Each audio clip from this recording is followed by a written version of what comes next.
নমস্কার বন্ধুরা, রিফ্রেশমেন্ট চ্যানেলে আপনাদের সবাইকে স্বাগত। থাম্বনেল দেখে আপনারা নিশ্চয়ই বুঝতে পেরেছেন, শ্রাবণ মাসের পূর্ণিমার আগের দিনে ছেলেরা সবাই ঠাকুরের পুজো দিয়ে আরতি করে ওরা পরের দিনে বাঁক নিয়ে যাবে। দেখুন এখানে ওরা চটি সাজিয়েছে সুন্দর করে ফুল দিয়ে, তারপর বাবার একটা ছবি নিয়ে এসে তাকে ফুল দিয়ে সাজিয়ে সামনে ভোগ দিয়েছে, প্রসাদ। এটা সবাইকে পুজোর পরে বিতরণ করবে। তারপরে ওরা পরের দিনে তারকেশ্বরের উদ্দেশ্যে রওনা হবে। আগে এটা মন্দিরে করতো, ওই যে দূরে দেখুন একটু মন্দির দেখা যাচ্ছে, ওই মন্দিরটাতে আগে ওরা এরকম ফুল দিয়ে সাজাতো, সাজিয়ে তারপরে ওরা এইভাবে পুজো করে যেত। এটা ওরা শ্রাবণ মাসে দুবার করতো, একবার হচ্ছে প্রথম সোমবার আর একবার 17ই শ্রাবণ। 17ই শ্রাবণে ওরা খিচুড়ি ভোগ বিতরণ করতো সবাইকে। তো এবছরেও করেছে, কিন্তু প্রচণ্ড বৃষ্টির জন্য ভিডিওটা আমি করতে পারিনি। এই যে এবারে ওরা আরতি করছে দেখুন।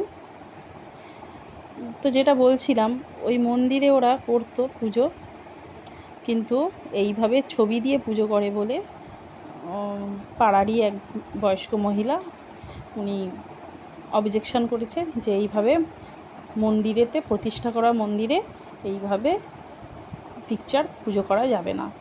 ওরা ওখানে ওই ঠাকুরগুলোকে, যে ঠাকুর আছে সে শিব ঠাকুর, তারপরে মা কালী, বড় ঠাকুর, বড় বাবা আছে, তো সব ঠাকুরকেই পুজো করতো ফুল দিয়ে, কিন্তু সঙ্গে এরা এই পিকচারটাকেও পুজো করতো, করে আরতি করতো, করে যেত। এই দেখুন যেরকমভাবে করছে আর কি।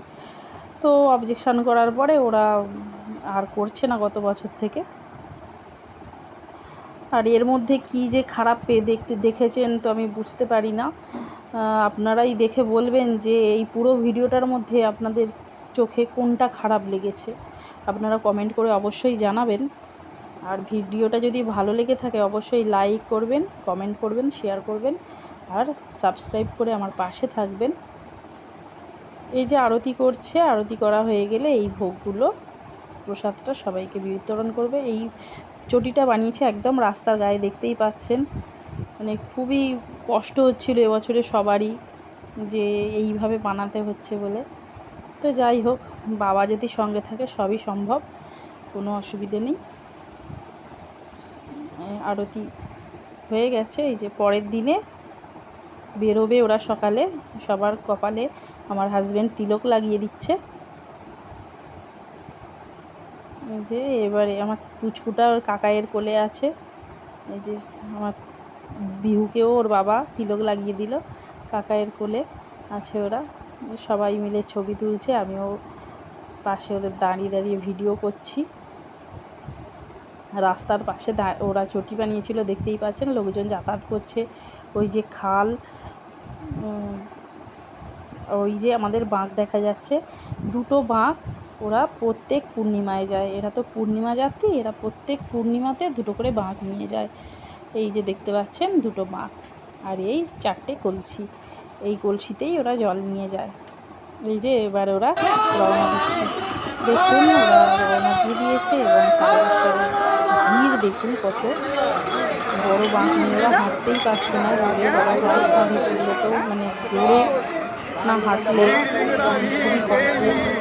দেখতে পাচ্ছেন ওই বড় বাঁক নিয়ে কত আস্তে আস্তে হাঁটতে হচ্ছে, খুবই কষ্ট হয়েছে ওদের। এখানে সবাইকে দেখা যাচ্ছে না, হয়তো পিছিয়েও পড়েছে বা এগিয়েও গেছে।